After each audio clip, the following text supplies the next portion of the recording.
Hey guys, Dr. Goodin here to show you how to run a t-test in Excel. Now I'll be showing you two different ways to do it, but remember there are three different types of t-tests. We will be using an independent samples t-test, but the same methods will work for single sample t-tests as well as paired samples t-tests. So although my groups are separate, they're independent samples, remember that this can work for paired samples and single samples t-test. There are just a couple options that you will have to change if that's how your data is set up. Okay, now this file is linked down in the description for you, so if you want to download it, just click that link. It should download and then you can follow along with me. All right, let's take a look at the data set. Now we're here in Excel, and what we're seeing is that we have a group of athletes, both males and females, and we have 30-meter sprint times. So what I want to do is to compare males to females to see if there's a statistically significant difference in their 30-meter sprint time between males and females. Okay, so the first thing that we have to do is split this data set up into groupings based on sex. So males and then females. So let's adjust the columns. I'm going to go ahead and insert an extra column so that we have two, and let's call this males 30 meter and females 30 meter.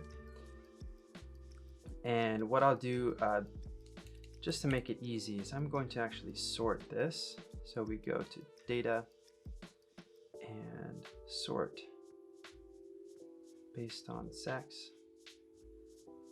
Okay, so let's take all of the females, move them over there, and all of the males,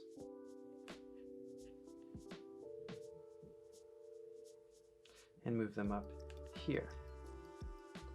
Oops, I did that backwards, so we'll just switch these.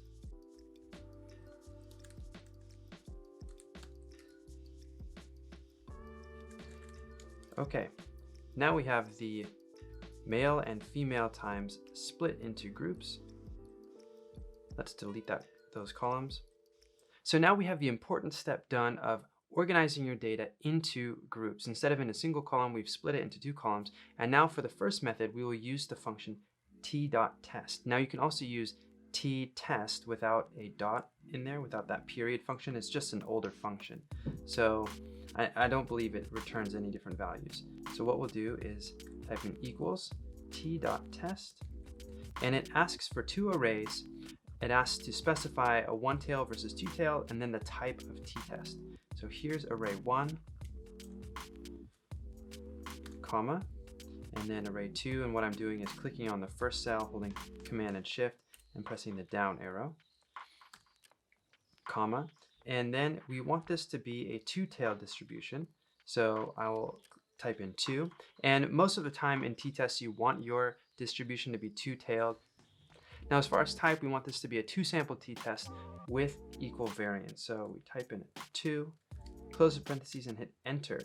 Now, what this does for us, this computes a significance value, a p-value for us, to let us know whether or not there is a statistically significant difference in the dependent variable between these two groups. And it looks like we have a very, very small number, so much less than 0.001.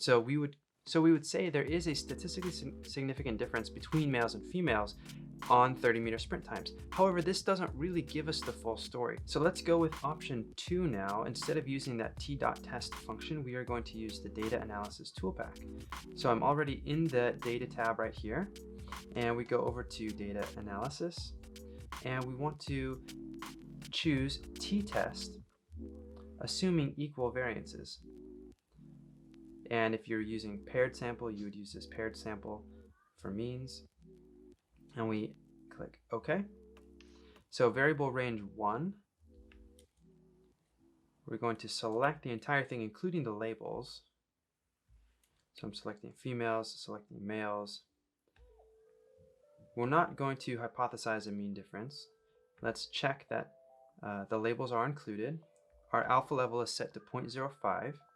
And now we need to select an output range. So click on this. Oops, we'll check that box, click on this, and let's output it right there. So now I will click OK. And now the brilliant thing about using this data analysis toolpak is it gives you a lot more information than just the p-value alone. So let's look at this. It gives you the mean of both groups. We see that the mean for females is about 0.64 seconds slower than for males, and we want to know, is that a statistically significant difference? We see that the variance is very close between them. There's slightly more variance in the female 30-meter sprint times. And let's go down. This is the pooled variance. This is the variance of the entire sample, both males and females. We have our degrees of freedom, and then look, we have our t statistic, which is 11.3. Our critical t value, in order for this to be, let me make this bigger.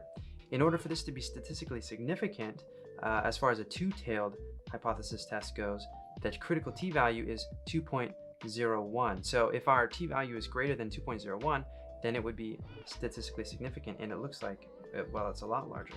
And then we see our p-value here is, 8.877 to the times 10 to the negative 15. So incredibly low. So definitely much lower than 0.001.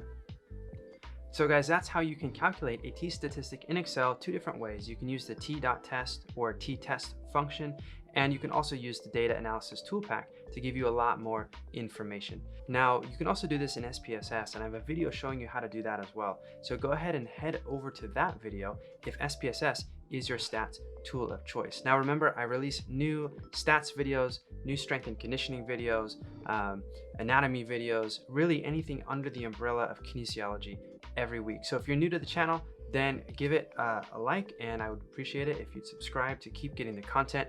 It really helps me out. And as always, I'll see you guys on the next video. Let's try this ASMR style. That was two different methods of calculating a t-statistic in Excel. Stick around for more videos every week.